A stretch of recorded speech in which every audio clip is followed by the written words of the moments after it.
شروع اللہ کا نام لے کر جو بڑا مہربان نہایت رحم والا ہے۔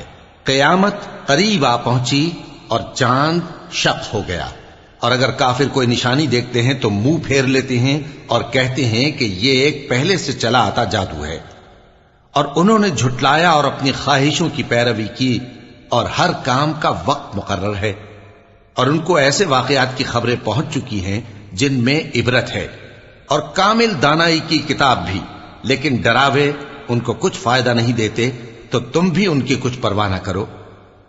جس دن بلانے والا ان کو ایک ناگوار چیز کی طرف بلائے گا، فوراً آنکھیں نیچی کیے ہوئے قبروں سے نکل پڑیں گے گویا بکھری ہوئی ٹڈیاں ہوں۔ اس بلانے والے کی طرف دوڑتے جاتے ہوں گے، کافر کہیں گے یہ دن بڑا سخت ہے۔ ان سے پہلے نوح کی قوم نے بھی تکذیب کی تھی، تو انہوں نے ہمارے بندے کو جھٹلایا اور کہا کہ دیوانہ ہے، اور انہیں ڈانٹا بھی گیا۔ تو انہوں نے اپنے پروردگار سے دعا کی کہ میں ان کے مقابلے میں کمزور ہوں، بس تو ہی بدلہ لے لے۔ پس ہم نے زور کے مے سے آسمان کے دہانے کھول دیے اور زمین میں چشمے جاری کر دیے، تو پانی ایک کام کے لیے جو مقدر ہو چکا تھا جمع ہو گیا۔ اور ہم نے نوح کو ایک کشتی پر جو تختوں اور میخوں سے تیار کی گئی تھی سوار کر لیا، وہ ہماری آنکھوں کے سامنے چلتی تھی۔ یہ سب کچھ اس شخص کے انتقام کے لیے کیا گیا جس کو کافر مانتے نہ تھے، اور ہم نے اس کشتی کو ایک نشانی بنا چھوڑا، تو کوئی ہے کہ سوچے سمجھے؟ سو دیکھ لو کہ میرا عذاب اور ڈرانا کیسا ہوا۔ اور ہم نے قرآن کو سمجھنے کے لیے آسان کر دیا ہے، تو کوئی ہے کہ سوچے سمجھے؟ قوم عاد نے بھی تکذیب کی تھی، سو دیکھ لو کہ میرا عذاب اور ڈرانا کیسا ہوا۔ ہم نے ان پر ایک رہتی نحوست کے دن میں زبردست آندھی چھوڑ دی، وہ لوگوں کو اس طرح اکھیڑی ڈالتی تھی گویا اکھڑی ہوئی کھجوروں کے تنے ہیں۔ سو دیکھ لو کہ میرا عذاب اور ڈرانا کیسا ہوا۔ اور ہم نے قرآن کو سمجھنے کے لیے آسان کر دیا ہے، تو کوئی ہے کہ سوچے سمجھے؟ قوم سمود نے بھی خبردار کرنے والوں کو جھٹلایا، تو کہا کہ بھلا ایک آدمی جو ہم ہی میں سے ہے، ہم اس کی پیروی کریں؟ یوں ہو تو ہم گمراہی اور دیوانگی میں پڑ گئے۔ کیا ہم سب میں سے اسی پر وحی نازل ہوئی ہے؟ نہیں، بلکہ یہ جھوٹا بڑائی مارنے والا ہے۔ ان کو کل ہی معلوم ہو جائے گا کہ کون جھوٹا بڑائی مارنے والا ہے۔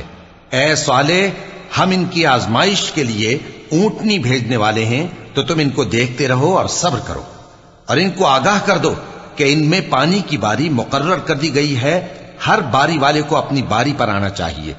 تو ان لوگوں نے اپنے رفیق کو بلایا، اور اس نے اونٹنی کو پکڑ لیا، پھر اسے مار ڈالا۔ سو دیکھ لو کہ میرا عذاب اور ڈرانا کیسا ہوا۔ ہم نے ان پر عذاب کے لیے ایک زور کی آواز بھیجی، تو وہ ایسے ہو گئے جیسے باڑ والے کی چورا چورا ہو جانے والی باڑ۔ اور ہم نے قرآن کو سمجھنے کے لیے آسان کر دیا ہے، تو کوئی ہے کہ سوچے سمجھے؟ لوط کی قوم نے بھی ڈر سنانے والوں کو جھٹلایا تھا، تو ہم نے ان پر کنکر بھری ہوا چلائی، مگر لوط کے گھر والے کہ ہم نے ان کو پچھلی رات کے وقت بچا لیا اپنے فضل سے۔ شکر کرنے والے کو ہم ایسا ہی بدلہ دیا کرتے ہیں۔ اور لوط نے ان کو ہماری پکڑ سے ڈرا بھی دیا تھا، مگر انہوں نے ڈرانے میں شک کیا، اور ان سے ان کے مہمانوں کو لے لینا چاہا، تو ہم نے ان کی آنکھیں مٹا دیں۔ سو اب میرے عذاب اور ڈرانے کے مزے چکھو۔ اور ان پر صبح سویرے ہی ٹھہر جانے والا عذاب آ نازل ہوا، تو اب میرے عذاب اور ڈراووں کے مزے چکھو۔ اور ہم نے قرآن کو سمجھنے کے لیے آسان کر دیا ہے، تو کوئی ہے کہ سوچے سمجھے؟ اور قوم فرعون کے پاس بھی ڈر سنانے والے آئے تھے، انہوں نے ہماری تمام نشانیوں کو جھٹلایا، تو ہم نے ان کو اس طرح پکڑ لیا جس طرح ایک قوی اور غالب شخص پکڑ لیتا ہے۔ اے اہل عرب، کیا تمہارے کافر ان لوگوں سے بہتر ہیں؟ یا تمہارے لیے پہلی کتابوں میں عذاب سے کوئی چھٹکارا لکھ دیا گیا ہے؟ کیا یہ لوگ کہتے ہیں کہ ہماری جماعت بڑی مضبوط ہے؟ ان قریب یہ جماعت شکست کھائے گی، اور یہ لوگ پیٹ پھیر پھیر کر بھاگ جائیں گے۔ اصل میں ان کے وعدے کا وقت تو قیامت ہے، اور قیامت بڑی سخت اور بہت تلخ ہوگی۔ بے شک گناہگار لوگ گمراہی اور دیوانگی میں مبتلا ہیں۔ اس روز منہ کے بل دوزخ میں گھسیٹے جائیں گے، کہا جائے گا لو اب آگ کا مزہ چکھو۔